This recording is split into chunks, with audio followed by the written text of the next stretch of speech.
जय शिवराय मित्रांनो स्वागत आहे आपले सागरभाऊ JR शेती योजना 2.1 या चॅनलवरती। तर मित्रांनो, राज्यासह देशभरातील शेतकऱ्यांसाठी अतिशय दिलासादायक आणि महत्त्वपूर्ण असे अपडेट आहे मित्रांनो। अखेर केंद्र शासनाच्या माध्यमातून खरीप हंगाम 2026 करता खत अनुदान योजना अर्थात NBS योजना राबवण्यासाठी मंजुरी देण्यात आलेली आहे मित्रांनो। आज 8 एप्रिल 2026 रोजी केंद्रीय मंत्रिमंडळाची एक महत्त्वाची अशी बैठक पार पडली आणि याच बैठकीमध्ये 1 एप्रिल 2026 ते 30 डिसेंबर 2026 या कालावधीकरता NBS अर्थात अनुदानित खताची ही जी योजना आहे ती योजना राबवण्यासाठी मंजुरी देण्यात आलेली आहे मित्रांनो। 1 एप्रिल 2010 पासून देशामध्ये NBS योजना राबवली जात आहे। या योजनेच्या अंतर्गत शेतकऱ्यांना P&K, NPK याचबरोबर BAP सारखी वेगवेगळ्या 28 दर्जाची खते या अनुदानित दरावरती उपलब्ध करून दिली जातात आणि याच योजनेसाठी आता अखेर 2026 मध्ये राबवण्यासाठी मंजुरी देण्यात आलेली आहे मित्रांनो। या हंगामाच्या तुलनेमध्ये यावर्षी 4,317 कोटी रुपयाची अधिकची तरतूद या योजनेसाठी करण्यात आलेली आहे।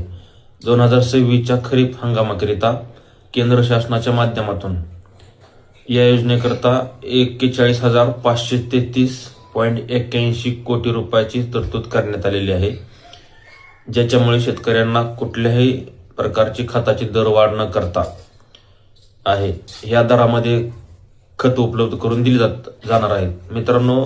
गेल्या आठवडाभरामध्ये या योजनेची मुदत संपल्यामुळे खताची भाववाढ होणार अशा प्रकारच्या बातम्या यायला सुरुवात झालेल्या होत्या आणि याच पार्श्वभूमीवरती अखेर आता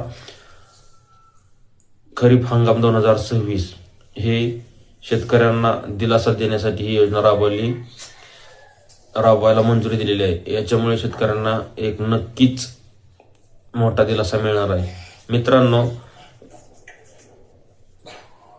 ज्या खोट्या बातम्या असतात त्या बातम्यांमुळे शेतकरी चिंतेत असतो किंवा शेतकऱ्यांना चिंता लागली असते की खताची जर बाबा किंमत वाढली तर काय करायचं काय नाही।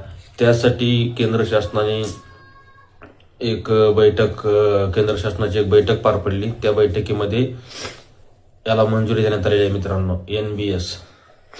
तर मित्रांनो, 8 एप्रिल 2026 रोजी केंद्रीय मंत्रिमंडळाची एक बैठक पार पडली। त्या बैठकीत 1 एप्रिल ते 30 सप्टेंबर 2026 या कालावधीकरता अनुदानित खताची योजना आहे ती योजना राबवण्यासाठी मंजुरी देण्यात आलेली आहे मित्रांनो। तर मित्रांनो, या संदर्भातील एक नोटिफिकेशन लवकरच केंद्र शासनाच्या किंवा केंद्र सरकारच्या माध्यमातून देण्यात येणार आहे मित्रांनो आणि त्याच्या माध्यमातून कोणत्या खतासाठी किती रुपये किती किंमत असेल हे देखील निश्चित केलं जाईल आणि त्याच्या संदर्भात अपडेट आल्यानंतर ही माहिती सुद्धा आपण या व्हिडिओच्या माध्यमातून किंवा नवीन अपडेटच्या माध्यमातून नवीन व्हिडिओच्या माध्यमातून जाणून घेण्याचा प्रयत्न करणार आहोत मित्रांनो। तर मित्रांनो, भेटूयात पुन्हा आपण नवीन माहितीसह नवीन अपडेटसह नवीन व्हिडिओच्या माध्यमातून। धन्यवाद।